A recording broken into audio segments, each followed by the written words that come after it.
My Lords, I support those stand-part amendments of Part 3, but will support any and all of the specific amendments that aim to mitigate the most egregious harm to liberty that I think Part 3 represents. I wanted to particularly say that the comments by Viscount Colville of Culross, Lord Dubs and Lord Beith, and Lady Chakrabarty's latter personal remarks somewhat many of my concerns. I don't agree with Baroness Jones's sinister reading of the motives of the government at all, but I am genuinely, utterly baffled as to what the government intends this part of the bill will achieve, because I think in good faith we're consistently told that Part 3 doesn't threaten the right to protest. But whether that's disingenuous or naive or whatever, it's just not true that it doesn't threaten the right to protest. It does.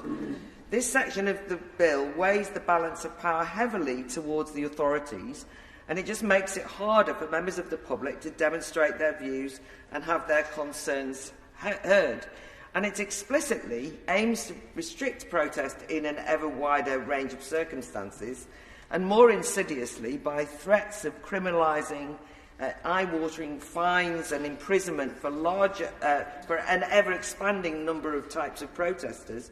That will have a chilling effect.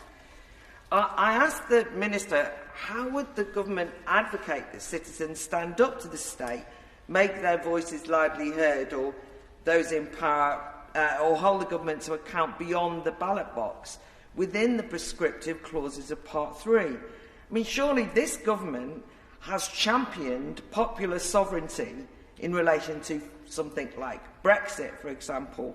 Surely the government then won't be frightened of a lively culture of politically engaged citizens who, on occasion, might have noisy, boisterous protests and demonstrations to effect change. Having said all this, I'm aware of the fact that many members of the public, many millions probably, have become frustrated by some of the recent protests we've seen in the UK.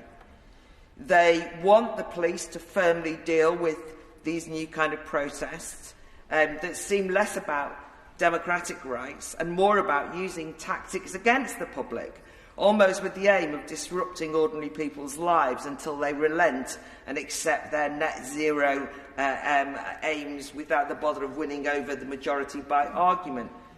So I get that the government and the headlines pose Part 3 as tackling these new style, seemingly anti-democratic, not anti-power but anti-public protesters. However, it just isn't true that the original Part 3, without the new amendments that have just been added, didn't have any elements that would tackle those new types of protests.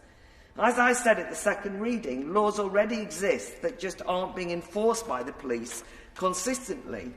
And to remind us, at the judicial review on Extinction Rebellion, the Extinction Rebellion protests across London, the Commissioner of the Metropolitan Police conceded that she was satisfied that the Power in the Public Order Act 1986 was sufficient to allow the police to legally deal with protests that, even in design, are attempting to stretch policing to its limits. And I suspect those Insulate Britain protesters in prison now might think the law is pretty sufficient. Indeed, Sajid Javid, when he was Home Secretary, also admitted that, quote, where crime is committed during a protest, the police already have the powers to act, that the significant legislation that, quote, already exists to restrict protest activities that cause harm to others.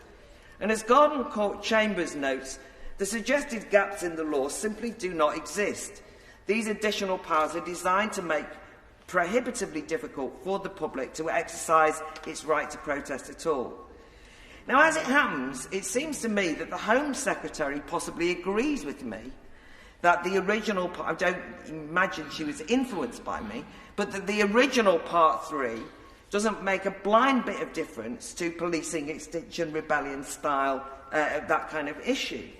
And that's why she, presumably, at the 2021 Conservative Party conference, that's why Priti Patel announced a whole swathe of new amendments to specifically deal with new protest tactics.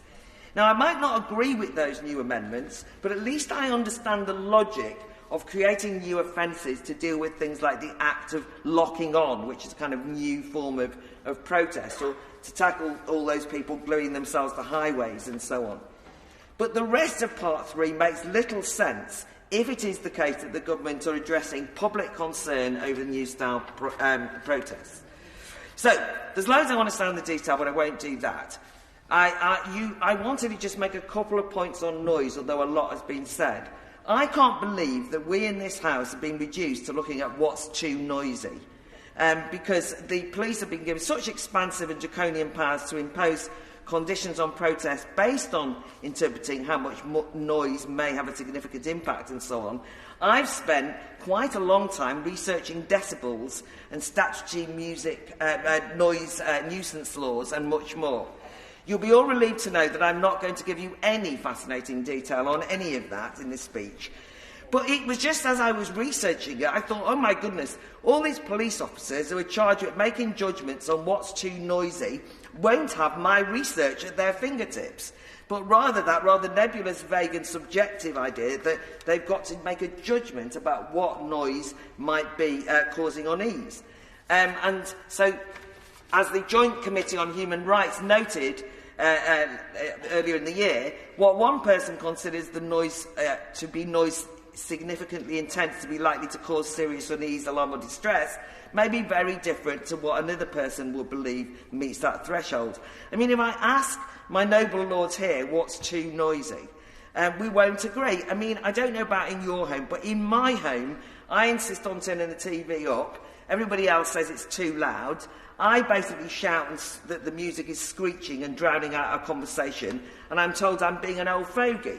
I mean, noise that causes alarm and distress and unease, any of these different things, we all know that it's a subjective matter. The Academy of Ideas office round the corner, there's lots of drilling noises going on, loads of lorries, loads of construction noise. I spend the whole time moaning about how noisy it is.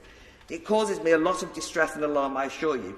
But actually, as one of my colleagues pointed out, it's actually noise that signifies economic activity, and you can't build back better quietly.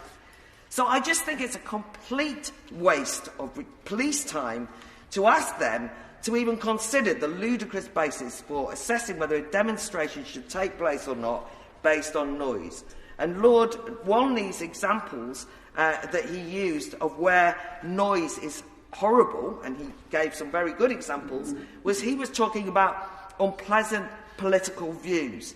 And to be honest, whether you shout or whisper them, they are unpleasant. So I don't think the noise is the issue, but the views.